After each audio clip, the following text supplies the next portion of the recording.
The City of Marietta is kicking off its spring street sweeping season today.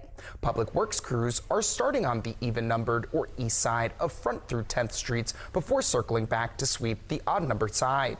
After that, they'll move to side streets from Scammell through Ferguson, then on to the Norwood area.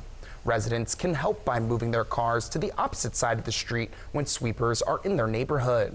Public Works Superintendent Chris Hess asks residents to be mindful of and accommodating to crews while they're working.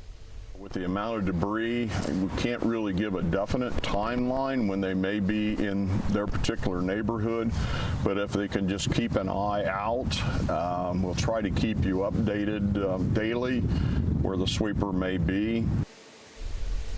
The city hopes to wrap up the initial sweep of main roads by Friday, but that depends on the weather.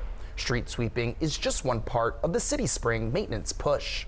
Hess says crews have also been out nearly every day, patching potholes and repairing brick streets after a tough winter.